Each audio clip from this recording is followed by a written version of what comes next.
Welcome to another installment of This Is Not Normal on the Political Drain podcast with Drill Sergeant Doug, aka Admin Doug, a U.S. Army veteran, teacher, musician, and family man from Jamaica, now fights for justice and democracy through commentary and humor.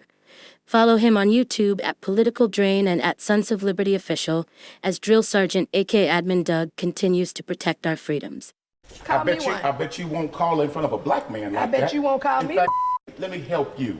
You call a black woman in the word, call me that. No, call me that. I dare you to do it, and I swear for God, I'll make you taste the ancestors. Me too. You a coward. Call that black woman the N-word. You a real coward, Why man. would you do that?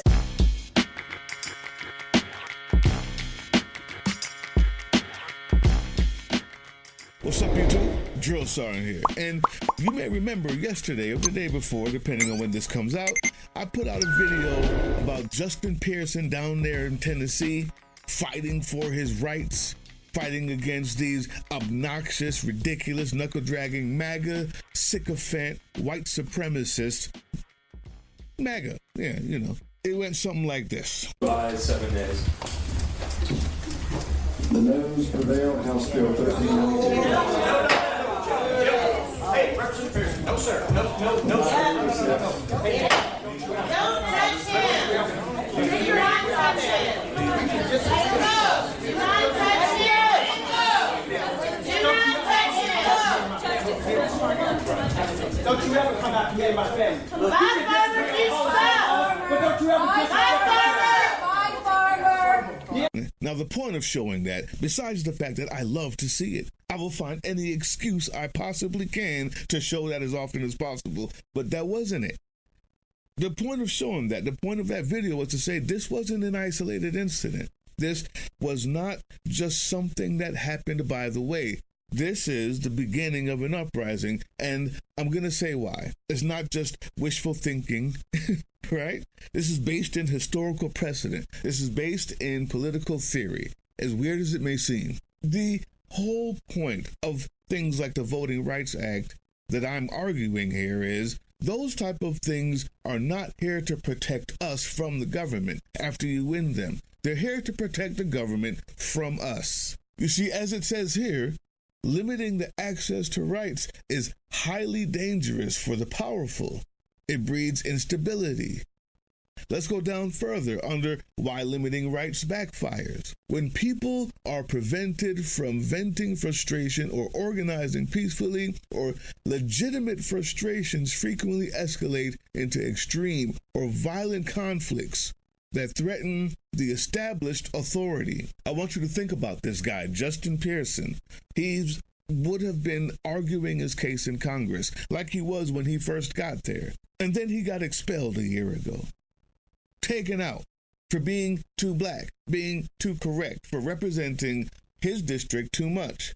And white supremacists that were emboldened by the election of the number one white supremacist in America, you know, the orange pile of dead skin cells attached to a pea bag we call a president. This is a guy who would have used democratic means and argued like any other congressman had he not had the rights taken away from him. And now the voting right taken away from him and his entire district gone. And so now what you see is the inevitable outcome. He's using the only thing left in the toolbook, which is force. You see also in this graphic, it says systems without universal rights and where procedural limits are arbitrary. When the powerful use force to bypass rights, they set a precedent that power, not the law, dictates outcomes. This creates a volatile environment where anyone, including the powerful, can easily become the next target of unchecked force. So that was the point of this, and so said, so done, YouTube. It was a prediction. And if you've noticed by the intro, I've got more examples for you. And I enjoy them because I see that my people have been downtrodden upon. But I didn't call for it. The fact that I have more and more is coming is a product of my understanding of that political fact is what I'm saying. But if you looked inside my comment section, I saw a whole lot of this. Not a lot. But I think it's I think it's important to answer these people. For the most part, it's all done in good faith. There's a few a-holes and dummies, but I'm not going to even respond to them. But what I want to talk about is this idea, like they're not afraid of us. They're hoping for it. The black uprising equals martial law, emergency declaration, and then canceling elections. This idea of, and I'm not going to get all into it in this video, the idea of martial law upon us. They don't have the numbers. They tried it already. And let me be clear here. They didn't have the numbers before this piss-colored, harebrained, AI, fake Jesus wannabe president of ours started 3 wars around the world. They didn't have the numbers before that. And now the soldiers that they would have had are off dying in Iran and in conflicts all over Africa. Oh, yeah, and some on the low over there in Israel, fighting with them, on the low. They didn't have the numbers before DEI, and they got rid of all the black people and all of the black people who were in higher up offices and all of the trans people and gay people. They didn't have the numbers before they were losing recruiting numbers because of these stupid ideas. They didn't have the numbers before then. They damn sure don't have them now.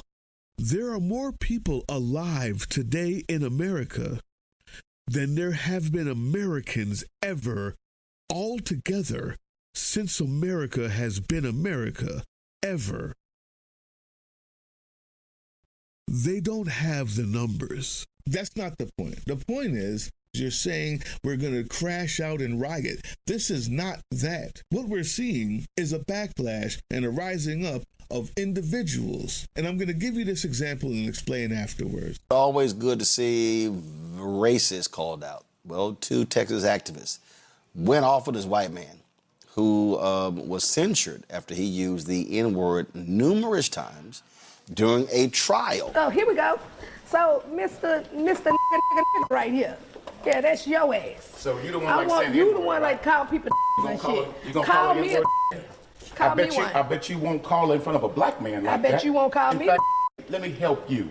You call a black woman in the word, call me that. No, call me that. I dare you to do it, and I swear for God, I'll make you taste the ancestors. Me too. You a coward. Call that black woman the N-word. You a real coward, Why man. would But you we'll do catch you that? inside. No, go ahead. Go right ahead. Go ahead. I guarantee you Come wouldn't on. do it in front of me. Come on. I know. In fact, I know you won't. Say the N-word in front of me. Come on. Go on in there. And I guess you'll taste everything for the ancestors. Down in Say there. it. Say it in front of me. I dare you to say it. What is your name? It's Quanell X, but you'll learn it real well today. Yeah. Say it. I bet you won't say any word in my face. See, you talk to black women like that by themselves. Mm-hmm. You intimidate black women by themselves. But a black man, you won't open your goddamn mouth. I dare you to say it. With that hearing aid. I dare you to say it. With that hearing aid in your ear and shit. Get your old ass in there. Run around here with your bald head ass, you old spot liver face looking bitch. Look at his face. Look at his face. Oh, there's another thing I got. She was loving that. She was loving that. Look at that. But did you see a riot there? What about with Justin Pearson? Was that a riot? You see, I understand your concern. Number one, the reason why black folks weren't out there with all of the other No Kings marches is just for that reason. Because the only people that they would end up hurting would be us. No one ended up getting hurt because we weren't there. But not because they're going to implement martial law. They can't do that. But whatever the worst outcome is, that's not what this is. This is pulling up on you. You don't have enough places to put people to be safe. That guy felt safe saying the N-word in the court because he knew he was surrounded by those same officers. And then somebody pulled up on him. But then if say that you're just going to put brown shirts at all the Capitol buildings, well, we'll pull up on you at the restaurant. And then they're going to pull up on you at the library or maybe your cottage and then maybe the parking lot. The problem is this type of uprising goes alongside with what happened last Sunday or Saturday when the people in Alabama actually did an organized march for their voting rights. Black folks is coming out for that as well. But this isn't that. This is pulling up on you. That's the difference. So all the people who had these concerns, I don't think you understand what I'm saying. Number one, I'm not calling for anything. I'm telling you the inevitable outcome of these people's foolishness and why it's so dangerous for them to be doing it. I don't have to call for it. The logical outcome of denying rights that were already won and fought for. More pull-ups are going to happen. People aren't going to take it. You see, what she says here at the end might be the most important part. And think he can intimidate them and frighten them, and those sisters don't have backup. No, we will rise to the occasion and send that bigot a clear, crystal message. Hands off of black females. We're not going to tolerate that.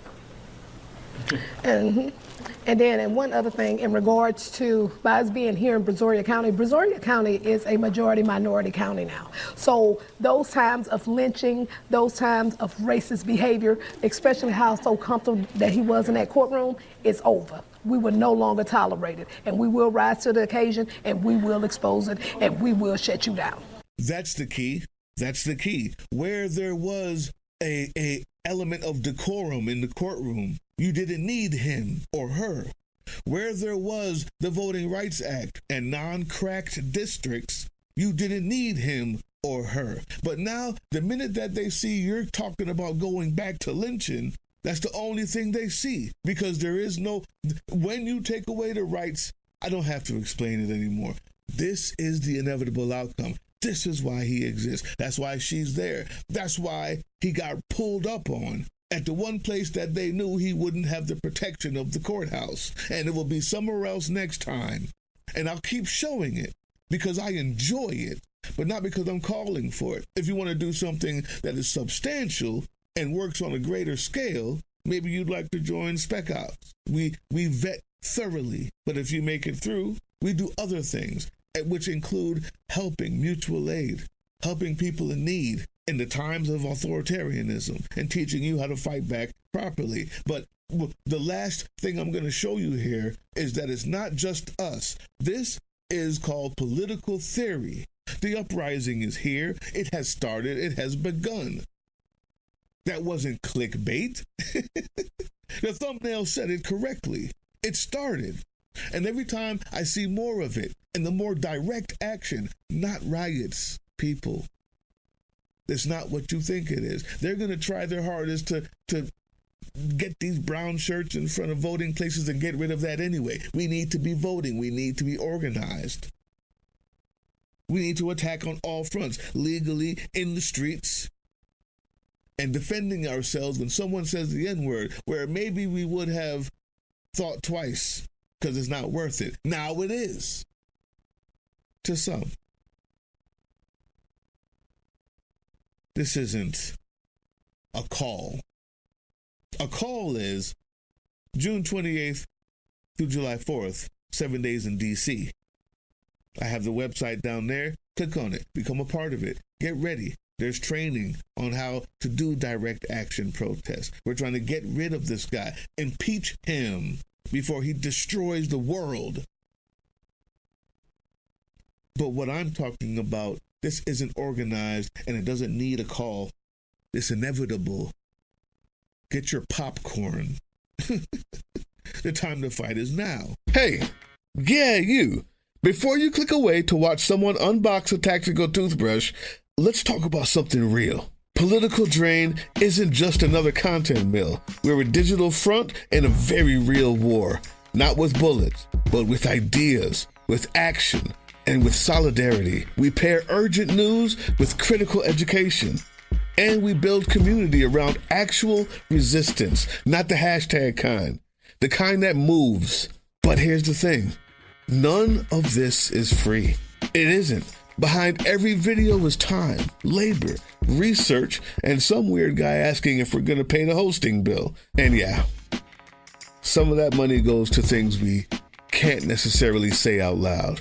If you know, you know. Let's just say our special ops aren't Call of Duty LARPers. They're people making real moves to protect, uplift, and organize. You're not just funding a channel. You're funding a resistance network in a world where capital still calls the shots. Unfortunately, in a system built on artificial scarcity, even mutual aid has a price tag. And if we want to grow, if we want to win, we need your help.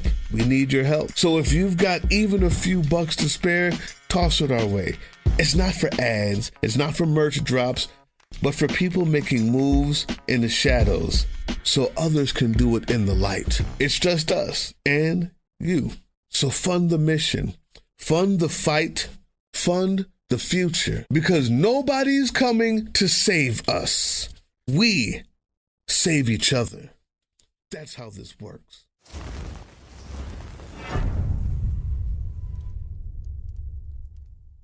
That was the Political Drain podcast, which can be heard on www.groovechillradio.com/political-drain and can be viewed on the Political Drain YouTube channel anytime. Once again, thank you for listening to Groove Chill as we resist fascism in any form, pursue democracy, peace, and love.